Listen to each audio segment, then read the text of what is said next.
Hello, and welcome to the Historic New Orleans Collections video series, Following the Beat on the Street, our brief look at the history of New Orleans brass bands and their connections to second lines.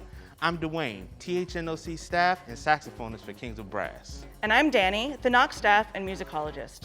We're here in our current exhibition, Dancing in the Streets, Social Aid and Pleasure Clubs of New Orleans. Looking at all these photographs of club parades, I was thinking, you can almost always hear a second line before you see it coming down the street.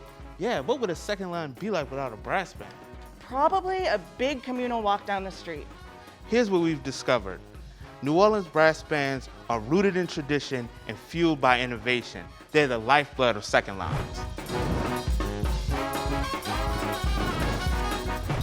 While the brass band is not solely a New Orleans phenomenon, and the genre is not restricted to black musicians, locally, the practice has become a distinct form of black creative expression over the last 150 years. The black brass band tradition in New Orleans got its start after the Civil War, but its musical foundations go back further than that. The roots and rhythms of brass band music that animates today's second lines derives from rhythmic patterns found within West and Central Africa and European-style military bands. The culmination is a distinctive New Orleans sound referred to as the street beat, the second line beat, or the New Orleans beat.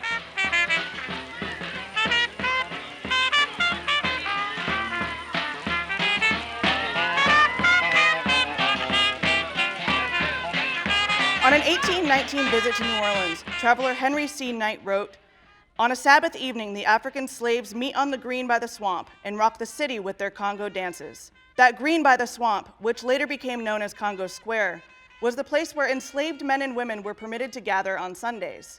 There, they danced, sang, and played music." Although what we know about the music of Congo Square is limited, we can trace a genealogy of rhythms that can be found in New Orleans brass band music today. One of these rhythms is the bamboula, a dance with bass drum accompaniment that speaks its own name. Bamboula, bamboula.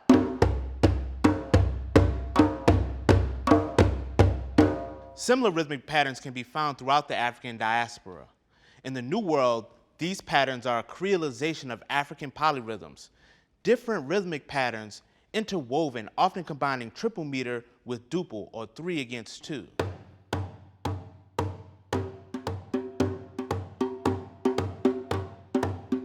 In Afro-Caribbean culture, particularly that of Cuba, this process resulted in clave, a rhythmic organizing principle. The first half of the rhythmic pattern, known as son clave, is called the tresillo. The entire clave sounds like this.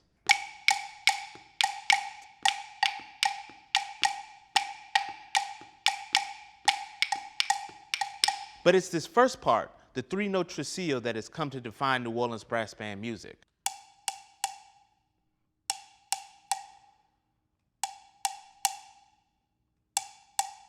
Another common rhythm found in Cuba and New Orleans is the cinquillo, a 5-beat pattern that sounds like this.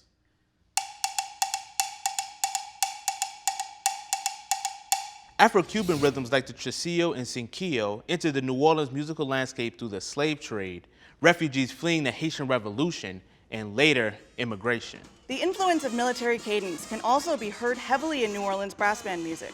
In colonial New Orleans, military bands provided regimental communication and entertained soldiers during downtime. These bands transferred their calls and cadences from the battlefield to parades for feast days and funeral processions. Free black musicians, often with European musical training, participated in these regimental bands. For example, the 1st Battalion of Free Men of Color included a 9-piece band when it served in the 1815 Battle of New Orleans. Early regimental bands would have played a drum call to rally like this.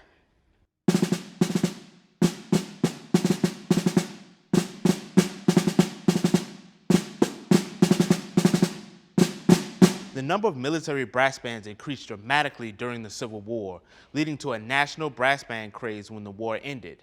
New Orleanians enthusiastically joined the trend. Black and white musicians formed civilian bands reading music from standard scored arrangements. These bands performed for a variety of events, including parades and funeral processions held by fraternal orders, labor unions, and benevolent associations. Membership in a benevolent association was especially sought after in a city where social services were sparse and segregated. With disease and mortality rates that were significantly higher than those of the white population, Black New Orleanians relied on membership in a benevolent association to help in times of sickness and death. These organizations fostered leadership and fellowship among newly emancipated men and women. By the turn of the 20th century, over 200 Black benevolent associations existed in New Orleans. Burial services were a key benefit of membership in these organizations. Benevolent associations hired bands like the Excelsior and Onward brass bands to perform at funerals for their members.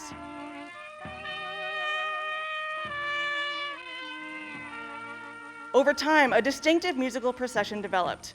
Bands played traditional hymns on the way to the service and dirges from the service to the cemetery, followed by a ceremonial ritual of cutting the body loose at the burial site.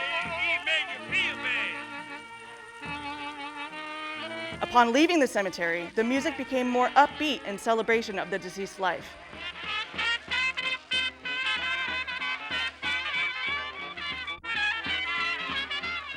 The roots of today's social aid and pleasure clubs, second lines, and jazz funerals can be found in these practices.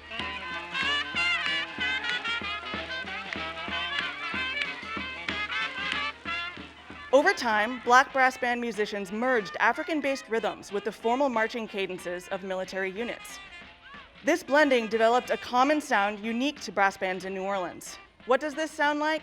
This early call to forward march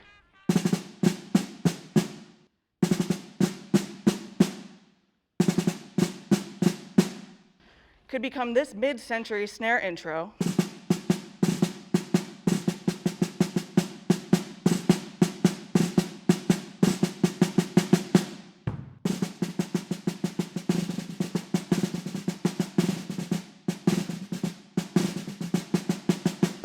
and it might sound something like this today.